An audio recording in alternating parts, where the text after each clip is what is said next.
for taking the time to join us. Welcome to 2023, our very first meeting of the year. Hopefully we can kick it off with the right tone. So with that, we will go ahead and call this meeting to order here at 6:05 p.m. And I will ask Ms. Williams if you would conduct our roll call, please. I'm happy to do it. Allison, are you present? Present. Jacqueline? Present. Chief Tyus? Present. Sean Billingsley? Present. Nicole? Okay.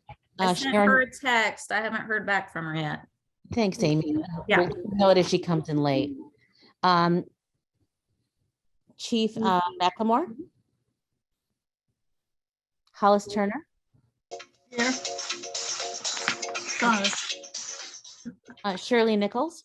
Here. Patricia Culp? Present. Amy Taylor? Yes, I know you're here. I'm here. Tori? Here. LaShawn? Okay, not yet. LaShandra? Present. Jerry?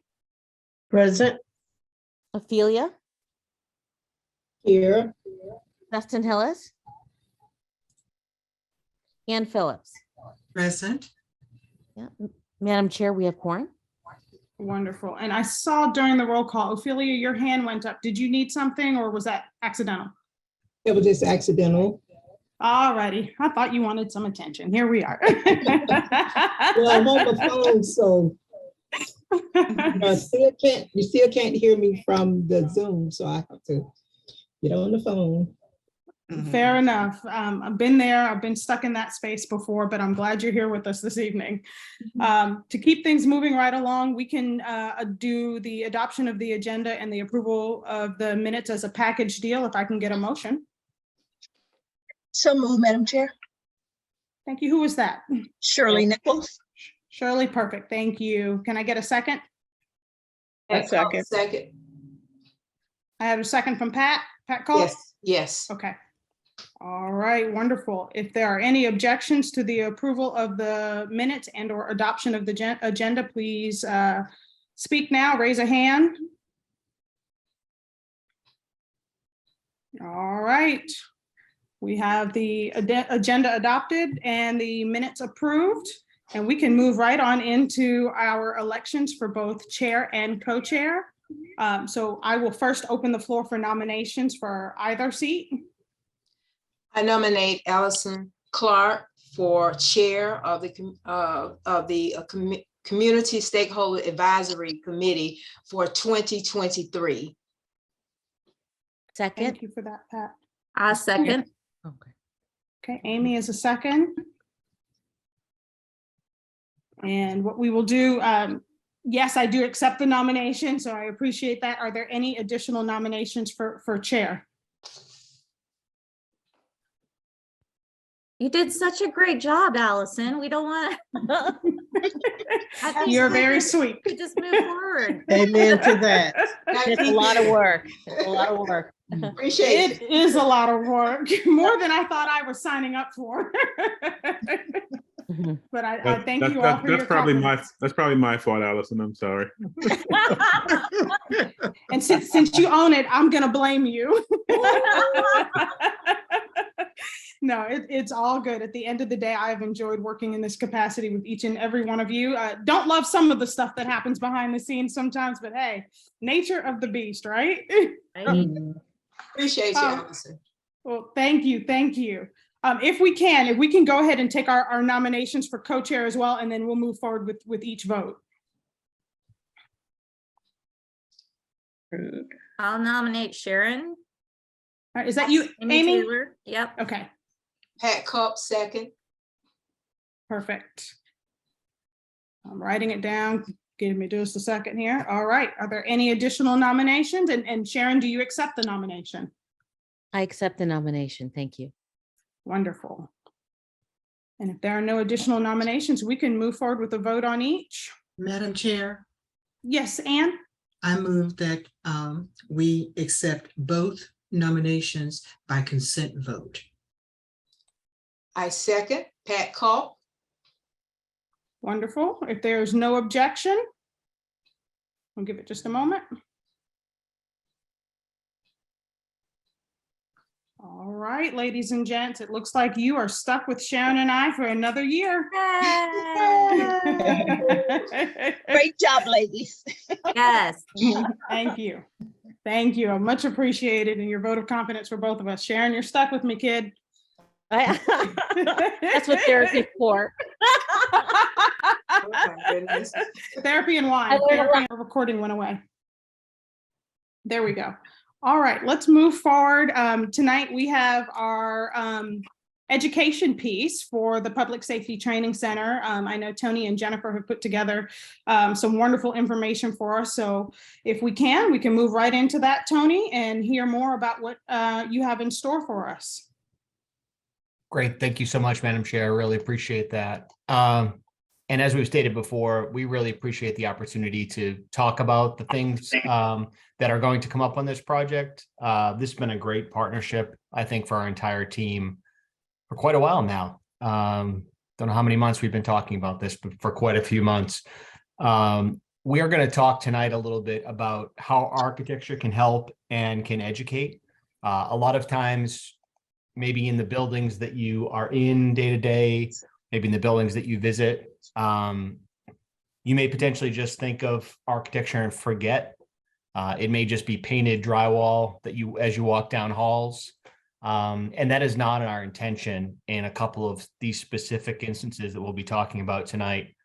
I would like to lead it off by saying we are not going to be discussing things that we're laying at your feet tonight. We're saying this is what you're getting. This is more of a general discussion and opening the ideas of education and how that will be created at these two buildings, the Leadership Institute and the academic building. The biggest thing that I wanted to start off with is that we have really partnered and collaborated all together. I think of the time that we spent just walking the site originally to these meetings monthly, the great things that have come from them. I do have to say that that's not always the case. And I echo Allison's comments that sometimes things that happen outside of a project are often a lot different than the things that you hear when you're face to face.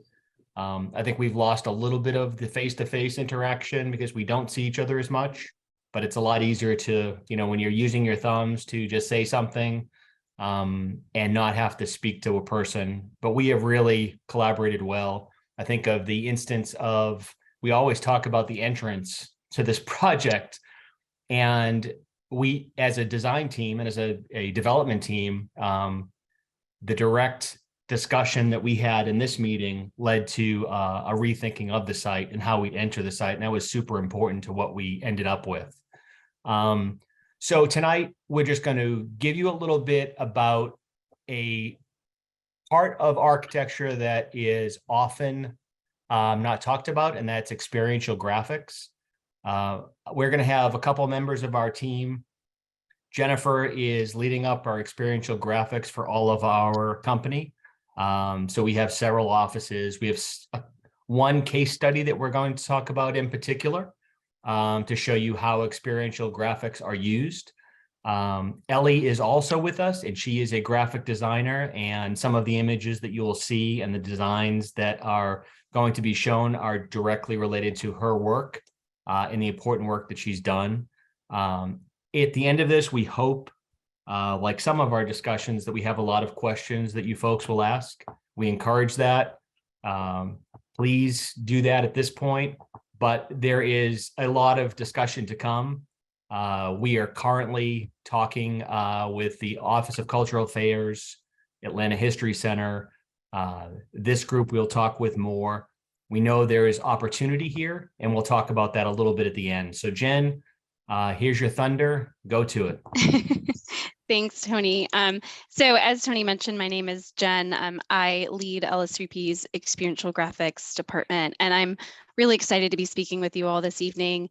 And I'm both honored and humbled to have been asked to participate on this project. And I think that it's a really exciting opportunity, and I'm looking forward to sharing some of our ideas. I am going to keep my video off. I'm having a little bit of internet connection issues, so I just want to give my computer less to think about. So I want to start this evening. We have a practice at LS3P where we often start our meetings with a reflection moment. This helps our team recenter our intentions and remind everyone of the mission and the principles that we have established to guide this project. So I want to acknowledge that this project, both in location and program, has layers of tension, and this tension often leads to uncomfortable topics and conversations. We think it's important to acknowledge that being comfortable is a privilege. And as designers on this specific project, we are committed to having and facilitating these conversations, both to provide spaces, both conceptually and literally, where we can progress and understand. So our goal is to create an environment where the community is an equal partner that is heard and respected. So as Tony touched on, this evening we're going to go over what experiential graphics is. Maybe not a term you're familiar with, but it's one that you interact with on a day-to-day basis. We want to share a case study from one of our projects that I think both in some of the elements that we created on the exhibit piece and then also the process that we went through with the community, I think are very relevant to this project. And then we want to look at where some opportunities for experiential graphics and exhibit pieces within the Public Safety Training Center. So experiential graphics, they define how we understand, how we navigate, and how we interact with our environments.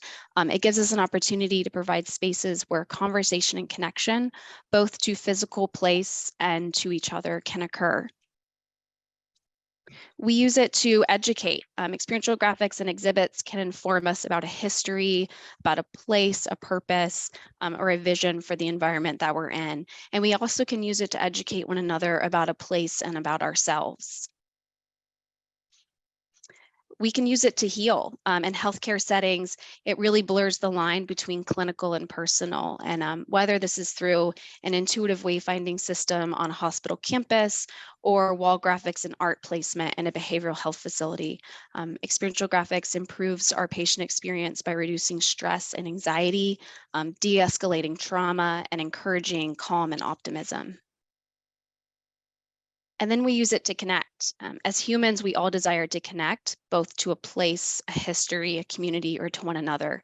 And experiential graphics can create environments that facilitate and encourage this conversation and connection.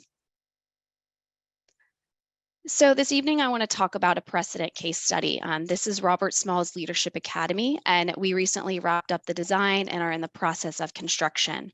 Robert Smalls Leadership Academy is a K-8 school located in Beaufort, South Carolina.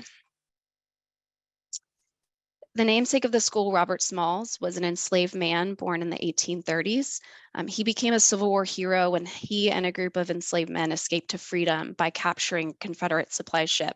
And he went on to have a lengthy military and political career and became an advocate for public education. He was also a native to Beaufort, South Carolina, which is why he is the namesake for this school. Another fundamental person involved with Robert Smalls was the principal of the high school. He was principal for about 30 years, from the 30s to the 60s, and he was a monumental part of the school and the Black community in Beaufort. He was an advocate for social justice and education reform in the South, and he was instrumental in the success and progression of this community. So the main guiding principle that we developed as a design team with Beaufort County School District in the very beginning of design was to pay proper honor to the legacy of Robert Smalls, to tell the lessons of his life and his leadership, and also to tell the history and leadership of W.K. Austin.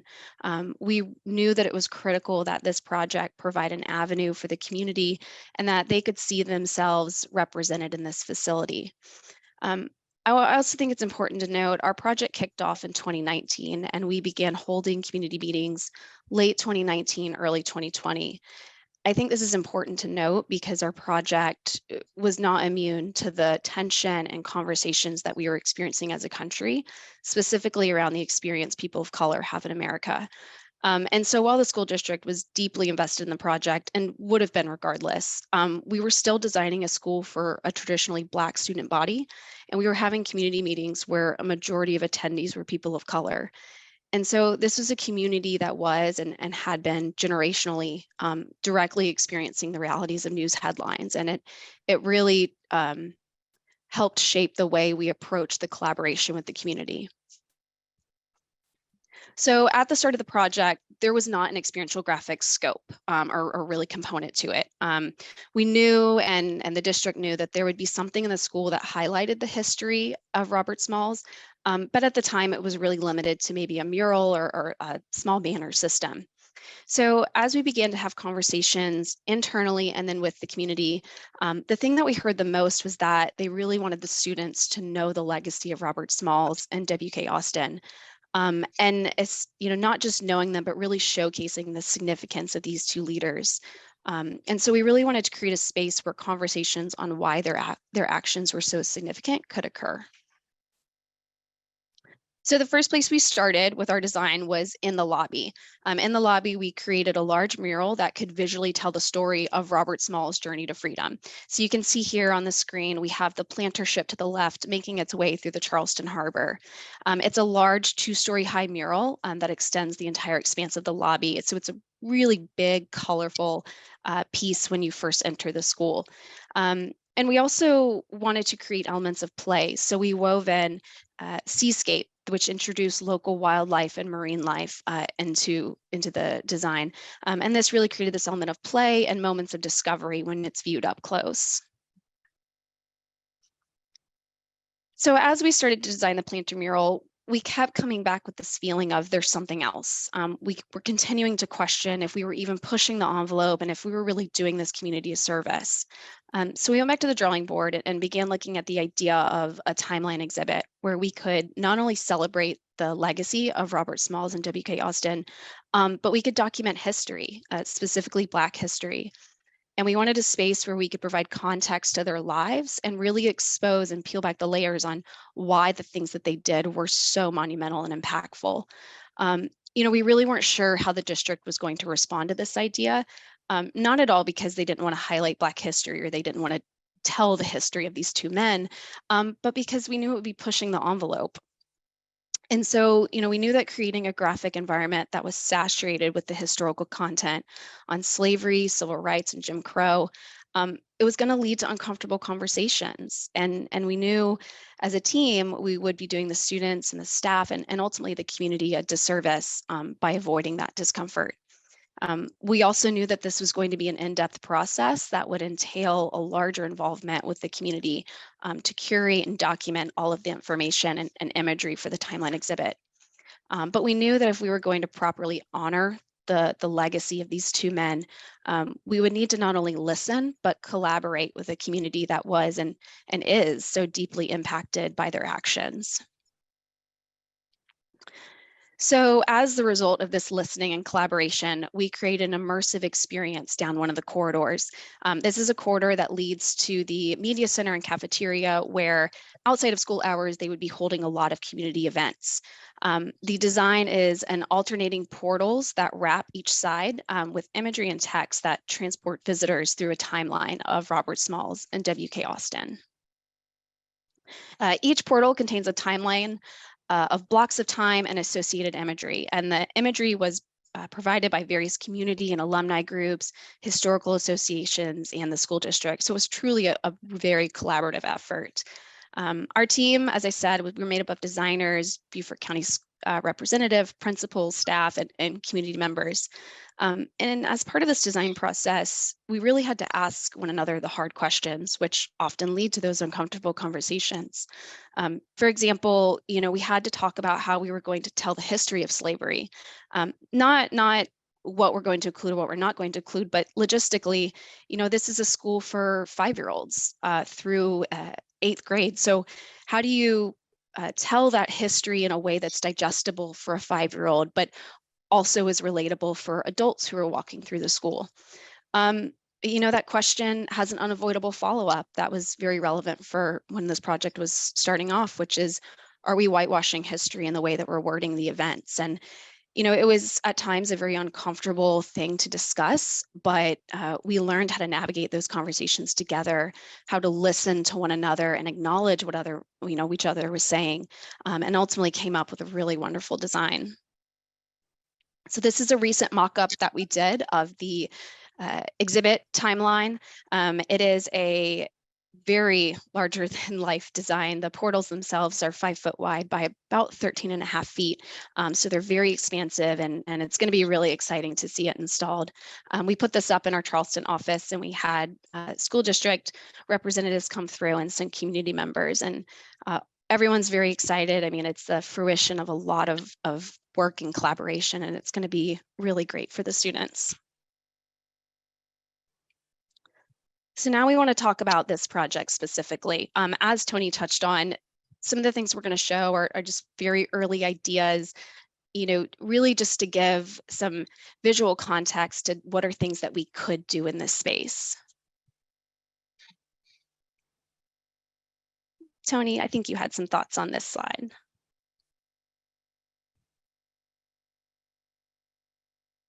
Sure, and I'm going to invite Marshall to come in with me too, because there's actually 3 things that I want to talk about. The first one being that what we've heard so far is just the idea of experiential graphics on the macro sense. So this is literally talking about what experiential graphics is and what could potentially happen on a project, and we're seeing happen on the Robert Smalls project. Mm-hmm. In our particular project, we have 2 real opportunities that we see that we want to work on with our experiential graphics group. One being the Leadership Institute. And we've talked on several meetings about the community and police, fire, EMS interaction and how this will take place at the community building. One of the portions of that is the idea that it will be a spot for recruitment of potential people to come in, families to come in and learn about police, fire, and EMS. And Marshall, did you want to say anything briefly on that? Talk about that interaction and the importance of that? Yeah, so you all, again, just taking one quick step back here, obviously what we're about to get into is how do we allow the site, when we talk about the experiential graphic part of it, how do we allow the site to be an educational tool and again, to a site that creates this sort of connection. So the connection part of it, connecting to the community is the part that Jennifer and Tony will talk a whole lot.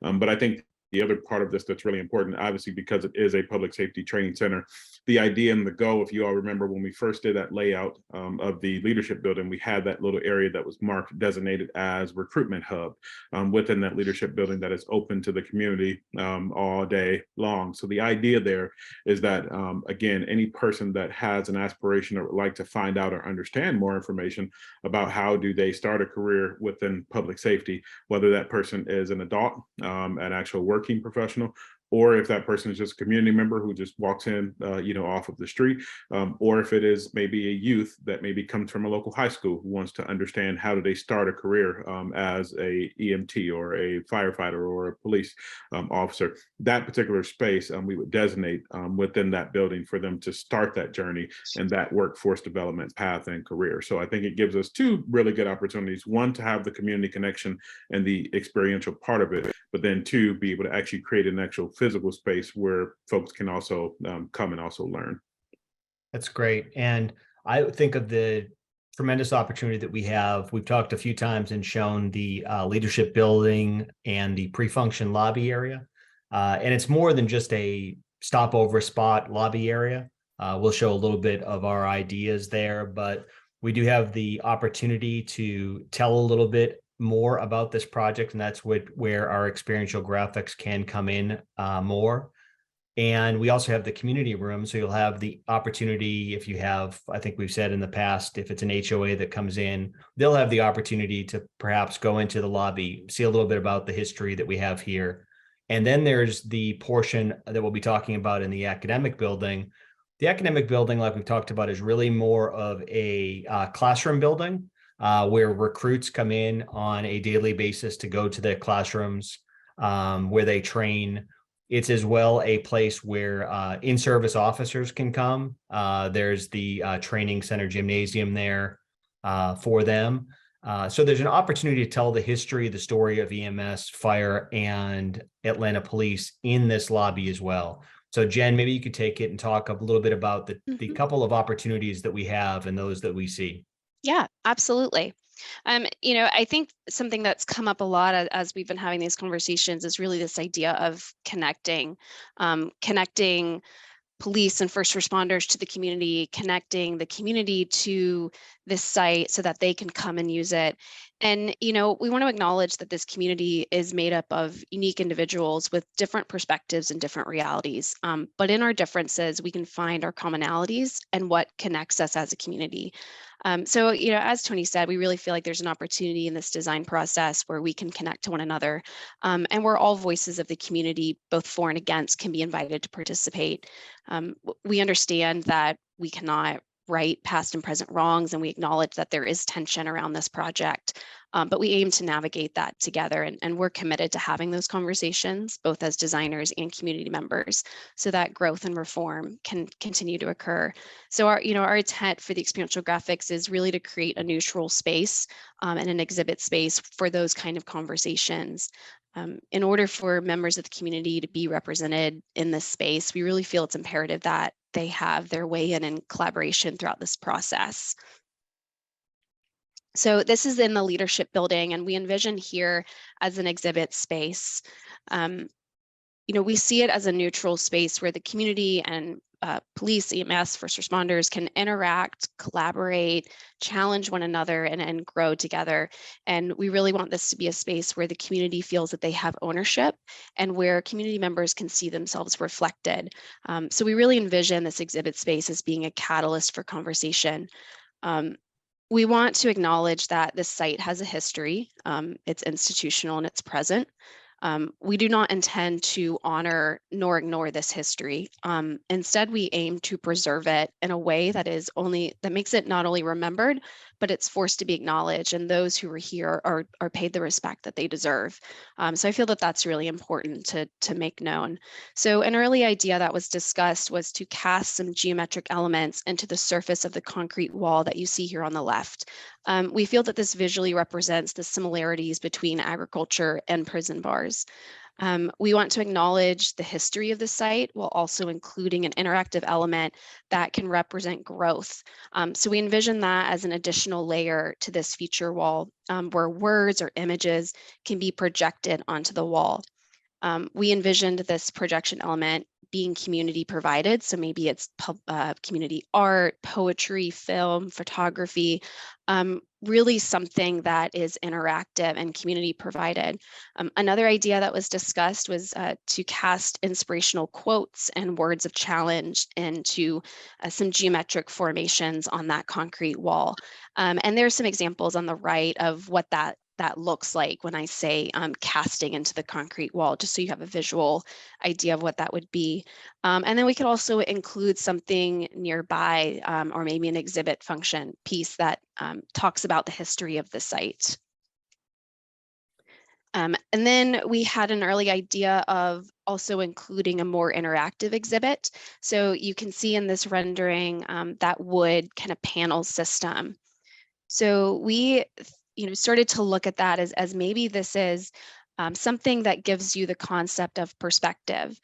So we produced some early sketches and renderings just to visualize what that could look like. And kind of what we've started looking at early on was a series of rotating tiles that would feature individuals from the community and the city, maybe a police, a firefighter, an EMS, and really highlight some facts about them. And this illustrates what makes us different, but also what connects us as a community. And we just thought about if community members come through and you don't really know if it's your tile, if it's someone else's tile, but you're able to see, differences, but also where your commonalities are and really what weaves us together as a fabric of a community. It's intended to be a conversational piece and a place that can really harbor conversation from every angle and encourage that connectivity. So, the great thing about that is it would be a very collaborative process and something that can be ever evolving with the community. And then in the academic building, as Tony touched on, we really see this as being a space where education and mentorship and growth is occurring. The first responders of Atlanta, they risk their lives daily to serve their communities. And we want a space and a graphic element where we can honor and inspire those who uphold their duty. And so an early idea we had was designing a large scale wall graphic that features 3 first responders in action. And so at a grand view, you see a firefighter, police officer, and an EMS running into action. But then at a closer view, maybe the elements that make up their form are actually words and phrases etched into the panels. We had talked about working with some cultural affairs and historic groups on getting stories about first responders who acted heroically and maybe weaving that into some of the wording. And it's really just something to thank first responders and to honor them and inspire them in what they do every day. There's also the community space in this building. And Tony, I don't know if you had any more thoughts you wanted to share on this space, but we see this as really being a space where the community can continue to have ownership in that leadership building. Yeah, I think that's important to mention. You know, we've talked about that there is this larger space where there's an opportunity for interaction with this facility, and it would take place here. And this is right off the leadership building lobby. So if people are coming for a meeting, you know, they can potentially be in the lobby, interact with the tiles, interact with the history that is potentially on the wall. You know, there's a lot of discussion that needs to take place from here on what that wall may be and what those tiles may be. But the important thing is that we're just thinking about them. And that's what we wanted to get across in this meeting, is that, you know, this isn't just a place that potentially you would come to for a half hour and you would come into the building, go into the community room and leave. There's an opportunity to have a little more interaction with the project. So that's why we distinctly put this directly off of the entrance. And it's also very close to the recruitment hub as well. So there's possibilities for a little overlap between those spaces. Mm-hmm. Yeah. And I think that the last, yeah, there you go. It is, yeah. So I want to thank everyone for their time. I don't know typically what the format is after this, but, you know, if there's any questions or comments or, you know, any conversation, we'd love to continue that. Before we go to questions, I would Absolutely. just like to just say one thing, Madam Chair, if I could. So Sure. on and again, everybody, I think what we need to probably have a little bit of discussion about is, number one, the concept and idea around having the actual tiles.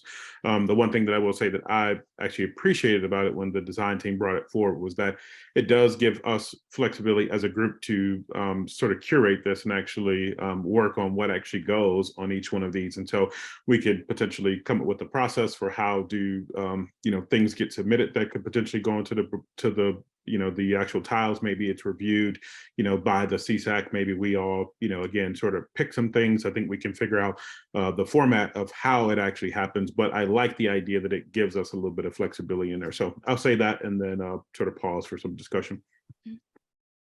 Absolutely. Well, thanks to all 3 of you for that presentation and really giving us some insight on how, the interior of the site can be pulled together.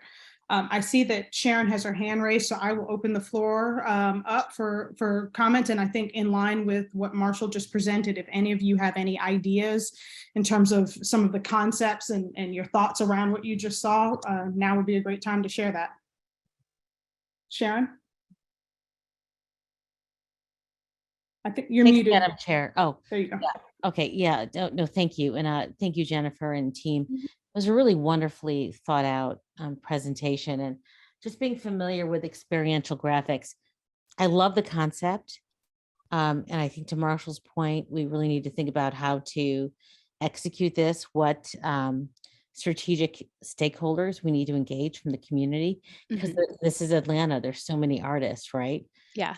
Just within within a stone shot. So I don't think we're going to have a shortage of feedback, but I think this is a wonderful opportunity to engage the community in something really positive, and that would be able to illustrate the community's assets. So love the idea of thinking about community partnerships And then I think we just need to think about modality. How do we create a process that's transparent enough so that everybody feels like they've had an opportunity to give input Mhm. and that they didn't miss the opportunity in terms of just announcing it? Because I think experiential graphics are just really important. I think will help put a nice finishing touch on the building. And I think it's just a really wonderful way to engage the community. Absolutely. Yeah. Absolutely. And just to sort of piggyback off of that and ask a quick question about one of the items that was mentioned. I know, Amy, you were the one who some time back asked about having art from local artists being displayed somewhere within the facility. And so this is a great way of accomplishing that. I'm curious to know, when we talk about art being projected onto the wall, have you guys given any thought to the frequency with which that would rotate, to kind of give an idea of how often we would see something different being projected onto the walls? I've thought of that a little bit, Allison. I appreciate the question. I think it will be a little bit catered to the audience that will be able to see it at the time. I mean, what's the use of, if you have students coming into the building showing images that were appropriate for the lecture series that you had the night before? So I think the great thing that Marshall has said that the Police Foundation is going to do is to have an employee at this location. So there's an opportunity to make sure that content is relevant. At this time, it's probably too premature to say, how often it will change over. But the idea of the changeover is important and something that we've talked about. I also want to just mention really quickly that you just learn about different groups that are available, kind of to your point, Sharon. And just in talking with the Office of Cultural Affairs today, learned about a group that's local of artists. So there's a great potential. And this wall is two-sided as well. So there's potential that, you'll see it sometimes, and then there are other visitors that will see the other side of the wall. And it has just a dual purpose to it. So we have a lot of opportunity. I don't know at this point if it's just too early to say how often it will change out. Mhm. I do have one. Can I piggyback on one question just for clarity, Tony? When in that conversation that we've been having about community artwork, is there opportunities? I know we have obviously focused on these areas, but are there areas of opportunity within, let's just say, the other floors, other levels, other areas where we might need designated community artwork as well? What are your thoughts about that, Tony? Yeah, and that was not mentioned. And I apologize. Thank you for bringing that up, because we have talked about that since pretty early on in this project, because actually we talked about it when we walked the site. We thought about the potential of taking some of that marble that's already on the site and focusing and showcasing it in other places. Now, whether that happens directly outside this building, and then we have pieces of it, smaller pieces within the building, we've thought of that as well. There's a great opportunity to cast some niches or shelves into the concrete and to have pieces that we bring into the facility there. So I definitely think that we've talked about inventorying all of the marble that's on the site, and that's a potential. But we certainly don't want to just waste the materials that we have on the site. We want to think about those and opportunities that we can bring those in and showcase them. Wonderful. Thanks for bringing Thank that you up. both for I that. forgot to mention that. Thank you both for that. I see that while you all were speaking, Jacqueline Rainey's hand is up, and then Amy Taylor, and then Miss Pat Culp. So let's move in that order. Jacqueline, the floor is yours. Okay, thank you. I may direct this to Marshall, I think. I like the ideas that have been given, but I also know that we have so many fire stations and police stations around town, and I don't know what kind of memorials they may have in their particular locations, but is it possible to have something like that here for lost policemen and firemen and emergency workers? I mean, maybe a monument or something to represent those people, even though the facility is for the living. I understand that, but I just thought since it's going to be a new project and a new place, is that something that's possible, Marshall? Yeah, great question, great question, Jacqueline. And so that is actually a part of that development. So right outside, in between the leadership building and the classroom building, is what we call the memorial wall. And so it's exactly what you're thinking about. So it is for fallen first responders, a place in which we can essentially either do a brick or do a little stamp on the wall there that has their name and the year in which they passed. And so that's 100%, we're thinking the same way there. It'll be a great place for us to do some really cool events because unfortunately, every year, both police and fire rescue also do memorial services for fallen first responders. And we've done them, I know, throughout the years at many different locations. So it would be great to have a central place in which every year we could do that there, invite the community, invite everybody out to it. And it's a really, really powerful ceremony to actually watch. And not to go off on a tangent here, sorry to buy your time, but just probably about maybe 5 years ago, I went to my first ceremony, and it was at Ebenezer Church. It was the memorial service for APD, and I got a chance to see there a girl actually do a dance performance to a song that she dedicated to her father, who was an APD officer who died in the line of duty. And when I tell you, it was probably one of the most powerful, life-changing things I've sat through, to watch a girl who was, I mean, no more than 10 years old to honor her father in that way. And I mean, there was not a dry eye in the room, and it was tough to watch. And so it is a powerful thing to actually go and see. Obviously, everybody's putting their life on the line each and every day for all of us. And so it's something that I look forward to being able to do out there at the site. That's just really beautiful. I have to say that. Thank you. Absolutely. Thank you for both that question and the answer.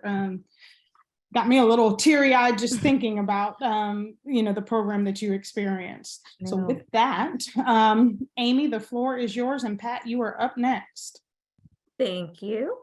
Just to piggyback on what Marshall was saying a minute ago about the art display, I agree with him that maybe there should be some other areas of display, because I'm just thinking about if you're just projecting pictures of art with a projector, it may not really give the art its appreciation due. You know, some art you really need to experience in person. Like, for instance, I do stained glass. Oh, wow. I mean, stained glass is beautiful in person, and it doesn't always translate well in a photograph. You have to be there in front of it and experience it to really appreciate it. So I agree with Marshall on that there, maybe a few different areas of art throughout if we're going to do community art. I think that's a great idea. Also, I wanted to ask Jennifer, or Jen, I'm sorry. You kind of brushed over the history of the property part, and I can totally appreciate, all the shout outs to people in service. But the history is a big deal with this property, and I'm just curious if you could go a little more in depth on how we're going to highlight the history, because that is a major concern for a lot of people. Absolutely. So I will tell you, I don't have an answer right now. I think that is part of a collaboration with this group, with the Police Foundation, on how we tell that history. As I said, when I say how we tell that history, I don't mean how do we honor it or how do we ignore it. I think it's something that has definitely given a lot of tension around this project. So it's certainly something that we don't want to ignore. But specifically what is said, say, for example, it's a plate near the wall or something like that. I think that's part of that collaborative process and working together on how we mutually decide how that gets told. Yeah, and I think the important part, Amy, from this is to think of how important that presentation of Robert Smalls became. This wasn't just a story that those are, our particular design firm said, here's the project you're going to get, here's the story that we're going to tell, and they just laid it out. They had this type of forum where people were able to bring ideas and talk about them. So we will say to each other, are these the ideas and the things that we want to talk about? And we need to be honest with each other and talk about them. And if that's a story that we're going to tell, we can investigate it more. And we have a lot of partners to work with. It can extend a little bit beyond this group, which is fine. But we need to have the conversations and start the dialogue together.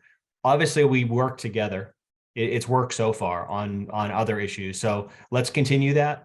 Let's bring up ideas, conversations, and let's not just have it be one-sided too, where just one story gets told. Yeah, and that's what absolutely. everybody tends to believe because the loudest voice, maybe gets told. It's not going to be that way. That's not what we're saying we're going to do. So yeah, there, from what I understand, there are a lot of stories on this property. There are, and I think there is just a feeling that some stories will just be ignored.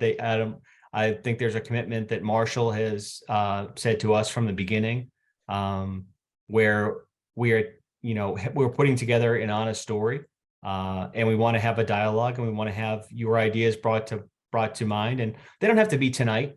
I think that's what Madam Chair said. Let's think of these things. We have months until we start, bringing up the buildings, and then months beyond that until we actually start putting things on the wall. So we have some time, but we just wanted to bring up the idea tonight of what architecture can do. That's the big thing that we want to describe. And we don't want this to simply be a space you walk into and there's paint on the wall. That misses a huge opportunity we have. Absolutely. And I just want to add one thing to that is that, again, and you guys keep me honest here, but in our conversations that we've had before, there was definitely folks within the group that expressed concern regarding some of the things that we would be potentially showing or highlighting or again, acknowledging at the site as we have talked before. So my only intent here, and I want this to be explicitly clear, is for the site to be something that resonates with the community, something that you all feel like represents you, because this body has done the work since day one. You guys have been rocking on this since over a year now, and so I just want this to be representative of the feelings and thoughts and things that you all have, and whichever way we decide to go in the end as a collective body, I'm 100% fine with that. And so I just want that to be stated. And if I could, I will just to kind of piggyback off of some of what was said and answer from my perspective.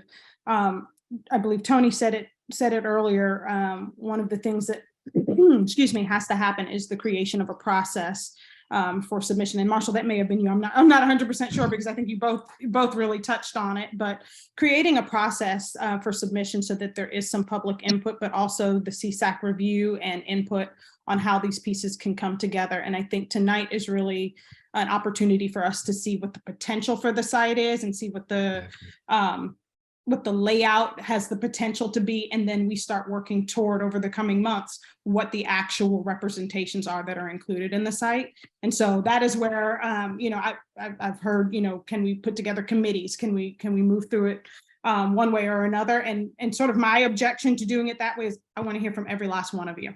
I don't want to hear from a subgroup of this committee. I don't want to hear from part of this grouping. I want to hear from every last one of you and what the feedback is that you're hearing. And so I think over the coming weeks, we come up with a process, and then we start executing that process to make sure that we get the appropriate feedback to build this out. Makes sense.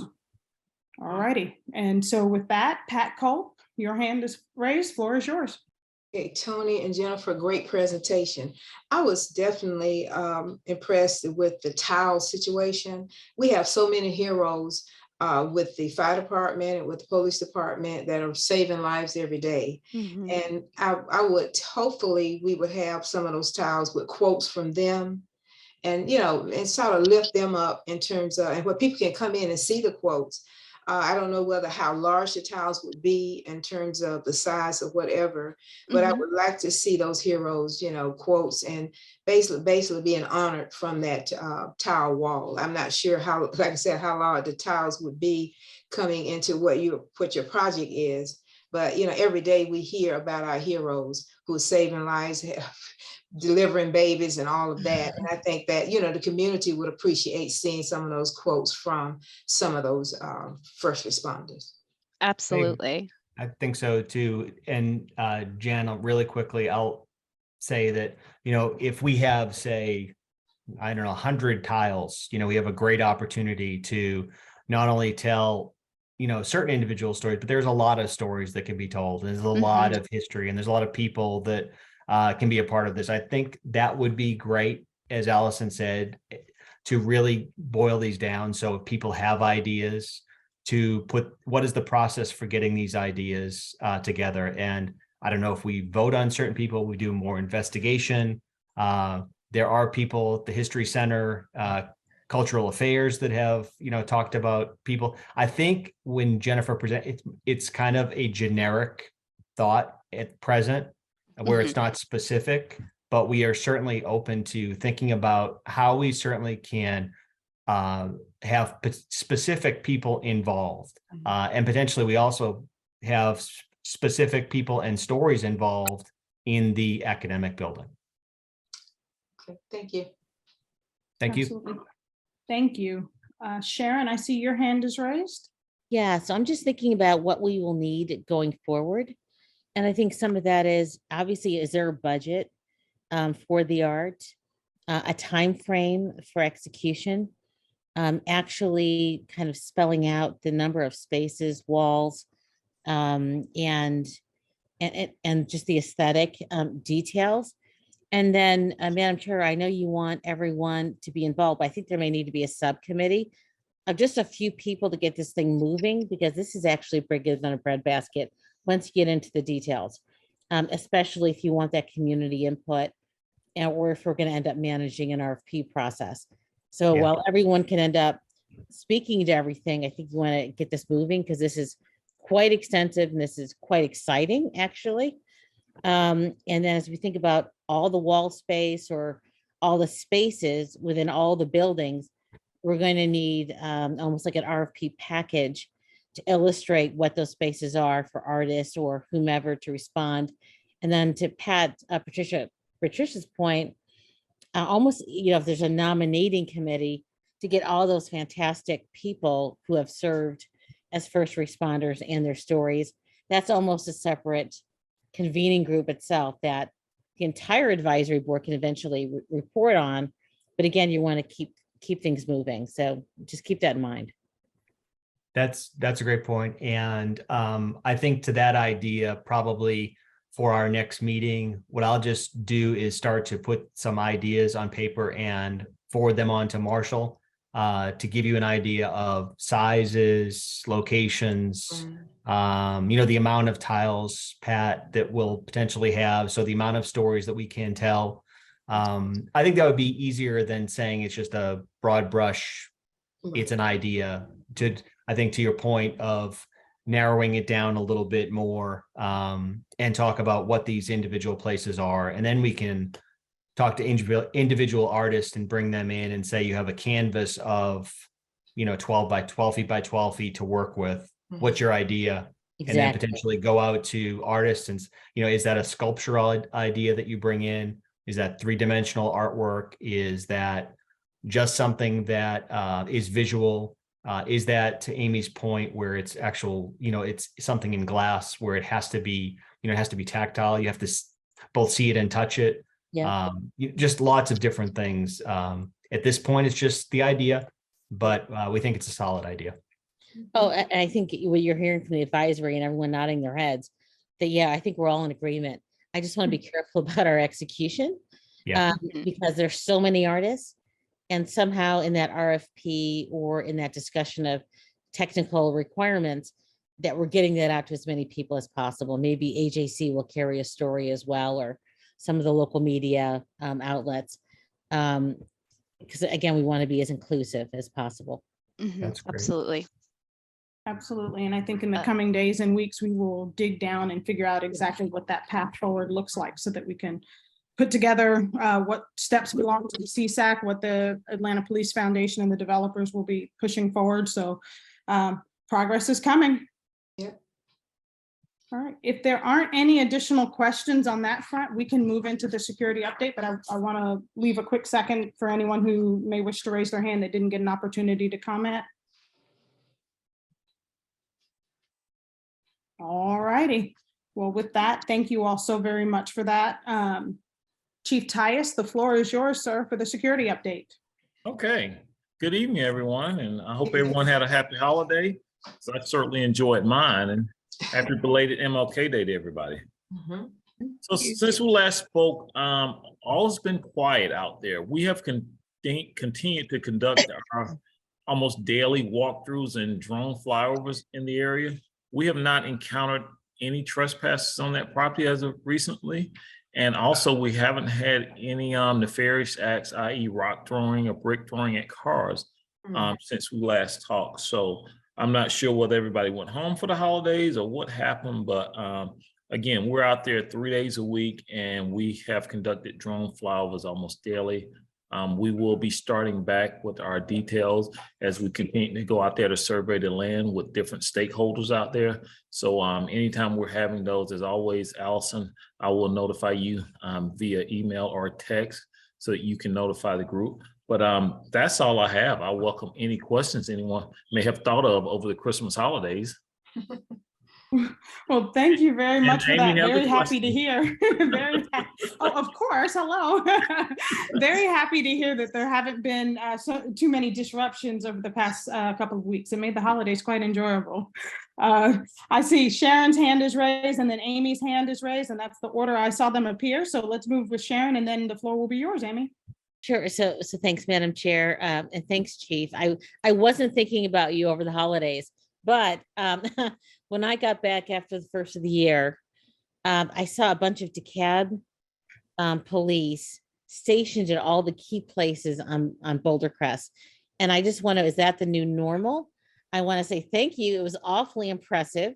I thought we're getting a little bit of shock and awe, but it was great to see the presence at some key locations. In my community also commented on it, that, and they also commented on, I think it was the SWAT team, you know, using our neighborhood as part of their exercise routine. They loved seeing the presence. So we're just loving whatever is going on. And I just want to thank you for that. No, thank you. Again, we partner with DeKalb County all the time, and they were out there this holiday because, again, we wanted everybody to have an enjoyable holiday. And a lot of times just with police presence alone, it's a deterrent to people. So yes, there was a little uptick of police presence in the area during the holidays. Fantastic. Thank you. Amy? Well, Chief Ty, I think it was just too cold for them to do anything. They didn't want to camp out, or they didn't want to hang out. They didn't want to, I don't know what, yeah, it was pretty quiet for the most part. However, I wanted to ask you, I know this has been kind of brought up before, but quite often I will see cars park on on Harold, which is right here in front of my house. And I reached out to Allison, sorry. And she gave me Officer Graham's number to text, and I texted him my the car that I saw and the license plate, and he responded. He actually called me back, and I really appreciated that. But he called me to let me know that he had notified authorities and sent along my pictures to someone else, but he wasn't actually the person to contact about that. Do you have someone that we can send a quick text message. I see this strange car on my street. Here's a picture of the car and the license plate, just for your information, I do. And first of all, let me apologize. When I gave you the information, Captain Graham was in that position, but with the holidays, we did move around a couple of people in our command staff. So he is no longer in that position. So he is correct. But what I will do is I will push that information out to Allison so that she can push it out to the good of the group. But there is another captain, Captain Knapp, who has taken his place that you can forward that information to. And I assure you, he will be just as responsive as Captain Graham. Yeah, I was really appreciative that he actually just took the extra step and responded, called me, let me know what was going on, and that he got the information and he sent it along to whoever. So shout out to him. He was great. Thank you, ma'am. And I will certainly pass that on to him. Yeah. And that's all I got. Well, hey, that's wonderful to hear. I mean, I know, with your proximity to the site, as well as my neighborhood being as close as it is, we see some things that sometimes are a bit concerning. And frankly, given the activity over the last several months, I think we're probably more on edge than we would ordinarily be. So being able to reach out to somebody for a quick response, it gives comfort. Yeah, sure. Yeah, and I do. I mean, I believe Marshall said before, they'll park on my street and they'll walk down there, and and my daughter saw this woman pull up, park her car, and walk down to the property. So I was like, well, we need to send that information out. So that's what I did. But yeah, if we could get a contact and get that information out, and that way, maybe the next day, if there's a situation, you guys have a little more information. So. Yes, and I would just encourage everyone on the call to err on the side of caution. If you see something that doesn't look right, just use the mantra we always say: see something, say something. I would much prefer you call, send us a false alarm versus, the next day you're saying, wow, I really should have notified the police on that incident. So again, we have officers working 24/7. So it is not an inconvenience if there's something strange on your street and you calling us. Thank you. I appreciate that. Wonderful. Thank you both. Are there any additional questions?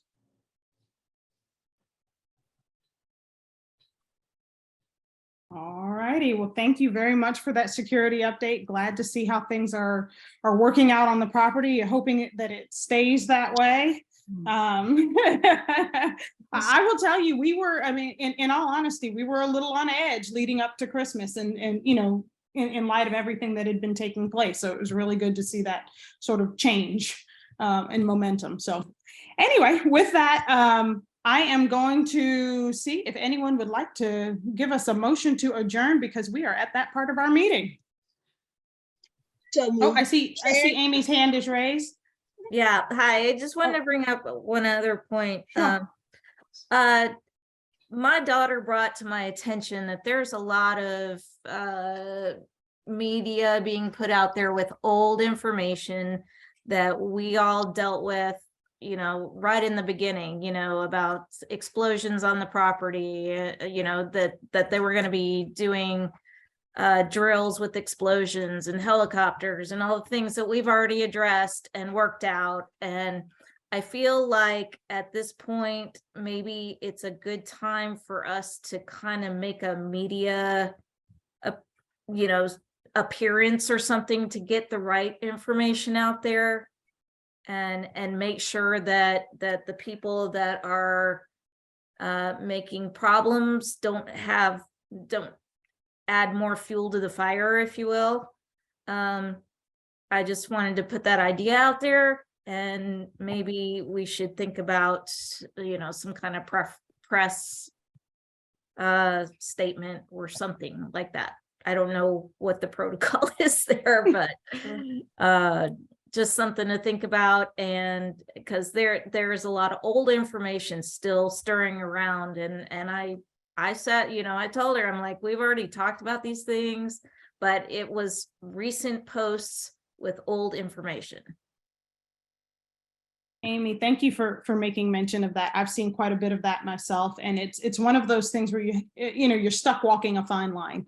You Mhm. want to counter some of the false information that's out there, but then you also don't want to shine a bright light on some of Right. the nonsense as well, because more often than not, the folks who are sharing the misinformation, they know it's misinformation when they're sharing it.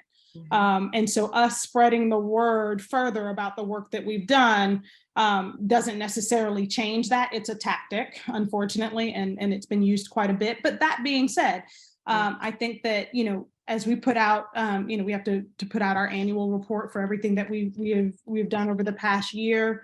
I think it's important to push that out, make sure that it meets as many people as possible. I know that, not nearly as many people as we would hope have signed up for updates, and so they don't receive the information, which is where a press item would reach a wider audience. So I'm absolutely not opposed to putting something together for us to review and give consideration to, and see if you all are open to it going out. Thank you. Absolutely. Well, with that, I think there was somebody else that was looking to speak, but if I'll give it just a quick second and see, was there anyone else that had any comments or questions before we move for a motion to adjourn? I would just like to say really quick, again, we are at January for 2023. So thank y'all for going on this journey again for a whole another year until this thing gets actually constructed and all that good stuff. And then also a big thank you to the design and development team who Yes. again gives up Yes. their evening times in order to also conduct these meetings. And additionally, it's as you guys can imagine, a ton of work that they're doing behind the scenes in order to make sure that we are still tracking in a really good place with this group. So again, I just appreciate everybody and thank y'all so much. Thank Thank you. And Thank you. to that point, if you guys need any information, because we also read the same articles and see some of the stuff that we dealt with 9 months ago, that's not true. And as I read it, I immediately want to respond, but it's like, well, who do you respond to? Right. So Well, we're more- Tony, even when you respond, the next article will still say the same thing. So don't worry. I know that's what Marshall tells me every time. I'm texting him as I'm reading, and he's like, "Just let it go. Don't respond." But seriously, we've all been with you guys, so we're more than happy to give a synopsis of where we are and that thing. So That would be wonderful. And I think that collaborative effort would work really well, just to speak to all of what we've done as a collaboration here. Collaborating with what we put forth to the media would be really helpful. okay, Yeah, Great. and Madam Chair, I think there is a need for a communication plan, and not now, but I think tied to some milestones that we're not specifically talking about just because of some of the external issues that we're dealing with. That just makes this whole project unique. But I think there will be a safer place and time Yep. to really go on the proactive, because I know the mayor talked about today in a presentation to another community group about providing security to the site while it's being constructed. That was in the AJC today. So I I think there is a need for us to go proactive. I think Amy's point about going on the offensive is absolutely right. It's just a matter of timing. And I know you are connected to that timing. Marshall's connected to that timing. And then working with all of our partners to make sure that our message is as comprehensive as possible. Because you're right, those who love misinformation will continue to do that. Yes. we will. Absolutely. Absolutely. Yes, And a portion of it will fall to us here on the CSAC, and a portion of it will fall back to the city of Atlanta or beyond to make sure that the message is being pushed out. And so we have to be strategic about what portion we absorb and what portion others absorb. But I absolutely think that standing up and making sure that we push out what we've done, the good work that we've done. I mean, this is a group of volunteers that have given more than I ever would have expected. So, and not just of your personal time, but some of the scrutiny that is just unbelievable. And so I appreciate every bit of what each and every one of you have done. And I think that it's a good opportunity for us to put some of that out there and say, hey, we've done the work. Let's acknowledge that. Okay.